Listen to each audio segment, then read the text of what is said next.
কথা বলতে চাই। আপনারা সংবাদ মাধ্যমে দেখবেন প্রায়ই আসে আইনজীবী, আমি নামটা এখানে উজ্জ্বল রাখছি, নামটা আমি বলছি না, তিনি তৃণমূল কংগ্রেসেরই আইনজীবী এবং মুখপাত্র হিসেবে আর কি বিভিন্ন মানে চ্যানেলে এসে এসে উনি বক্তৃতা দেন এবং প্রচন্ড অডাসিটি এবং খুব ছোটও করেন উনি সবাইকে, মানে ওনার অ্যাটিটিউড এতটা খারাপ।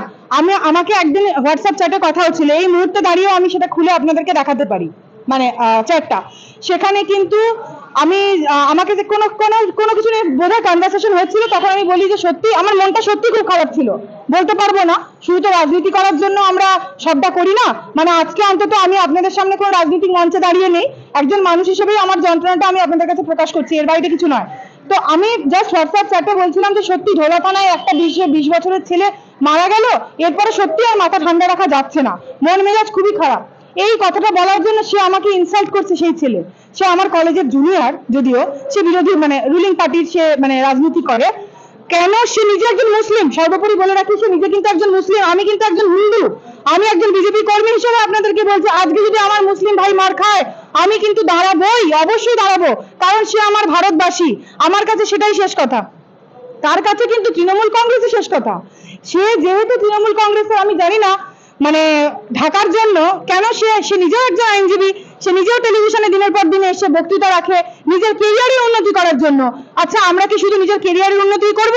প্রথমে কি আমরা একটু মানুষ হওয়ার চেষ্টা প্রথমে করব না? প্রথমে তো আমরা মানুষ, তারপরে তো আমরা রাজনীতিবিদ বা আমরা আইনজীবী বা আমরা কেরিয়ারে যে প্রান্তেই যাই না কেন। যে ছেলেটিকে তার গোপনাঙ্গে মানে ইলেকট্রিক শক দিয়ে তাকে শোষণ করা হলো, তাহলে সেই ছেলেটির বাবা মা নেই? সেই ছেলেটির কি মা 9 মাস তাকে গর্ভে ধারণ করেনি? তাহলে কি সেই ছেলেটি হিন্দু হোক বা মুসলিম হোক, আমি শুধু বলছি না সে মুসলিম বলেই, কিন্তু হ্যাঁ মুসলিমরাও আরো বেশি করে অত্যাচারিত হচ্ছে এই রাজ্যে, এটাই সত্যি। কারণ তৃণমূল সরকার মুসলিম ভাই বোনেদের ইউজ করছে তার ভোট ব্যাংকের জন্য, ভোট ব্যাংকটাকে বাড়ানোর জন্য। আমি সকল মুসলিম ভাইদের অনুরোধ করব যে আপনারা ভারতীয় হওয়ার পথে এগিয়ে আসুন। আপনারা শুধু শুধু এই যে আপনাদের মাথায় পট্টি পরিয়ে, চোখে পট্টি পরিয়ে ঘোল ঢেলে আপনাদেরকে যে মিথ্যাটা বোঝাচ্ছে তৃণমূল সরকার যে আমরা তোমাদের পরে, আমরা তোমাদেরকে বাঁচাচ্ছি, এটা কিন্তু ভুল কথা, এটা পুরোপুরি মিথ্যা কথা। এই সত্যি কথাটা বলার ক্ষমতা নেই। এটাই এক্সাম্পল যে তৃণমূল কংগ্রেস কর্মী মানে যে ভাই, তাকে আমি ভাই বলে সম্বোধন করতাম, সে মুসলিম সম্প্রদায়ের, সে কিন্তু আজকে মুসলিমের হয়ে কিন্তু দাঁড়ায় না। তাকে কিন্তু আমি কোনো মিডিয়া বাইরে দিকে দেখলাম না। আজকে আবার সে হয়তো শুনে সেটা দিতে পারে, তার মনে হতে পারে, কিন্তু তার মধ্যে মনুষ্যত্ব, আরে রক্ত কি আজকে হিন্দু মুসলিমের কিছু আছে রক্ত? আজকে আমার যদি রক্ত লাগে, আমার মুসলিম ভাইয়ের রক্তটা কি আমি নেবো না? আমি যে মুহূর্তে মারা যাবো আমার ফ্যামিলির মেম্বার কি সেই মুসলিম ভাইয়ের রক্তটা কি নেবে না? এই বিভাজন, এটাও কিন্তু আপনারা কিন্তু কখনোই এটা ভাববেন না যে আমাদের ভারতীয় জনতা পার্টি শুধু মুসলিম হিন্দু বিভাজন করছে। মেন মুসলিম হিন্দু বিভাজন করছে তৃণমূল কংগ্রেস। তার কারণ তারা মুসলিম ভোটটাকে কিনছে। ভারতীয় জনতা পার্টি যেটা করছে সেটা ভারতীয় হিসেবে ক্যাটাগরাইজ করতে চাইছে যে আমরা সবাই ভারতীয়, এটা করতে চাইছে। হ্যাঁ, হিন্দু ধর্ম যেহেতু আমাদের সংস্কৃতি এবং পরম্পরার মধ্যে পড়ে, ডেফিনেটলি সেটাকে আমরা প্রোটেক্ট করার ভাবাবেন আমরা সবসময় চেষ্টা করে যাচ্ছি। কিন্তু আজকে আমাদের যে মুসলিম ভাইকে পিটিয়ে মারা হয়েছে সেই কেস কেন ঠান্ডা ঘরে চলে গেল? এবং সবচেয়ে বড় কথা, আজকে আইনজীবীরা হঠাৎ করে একটা পাবলিক ইন্টারেস্ট লিটিগেশন ফাইল করেছেন, যেটা ওনারা করতে পারেন না অনারেবল চিফ জাস্টিসের কাছে, কিনছে না অনারেবল জাস্টিস অমৃতা সিনহার ডিটারমিনেশনটা বদল করা হোক, যে গ্রুপ 9 মামলাটা বদল করা হোক। কেন করলো এটা?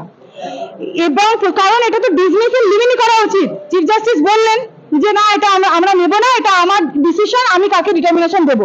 তারপরে হঠাৎ করে 1 মাসও গেল না, তার মধ্যেই মামলাটাকে পেন্ডিং রেখে হঠাৎ করে চেঞ্জ করে দেওয়া হলো ডিটারমিনেশন অন্য বেঞ্চে।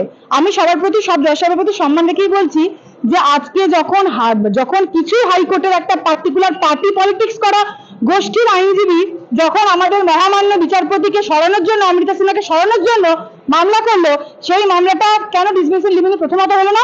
মামলাটা ঝুলিয়ে রেখে কেন ডিটারমিনেশনটা চেঞ্জ হলো? এটা কি জুডিশিয়ারির গালে থাপ্পড় হলো না? এটা কি জুডিশিয়ারিকে অপমান করা হলো না? জুডিশিয়ারিকে তাহলে ভয় পাওয়ানো হলো?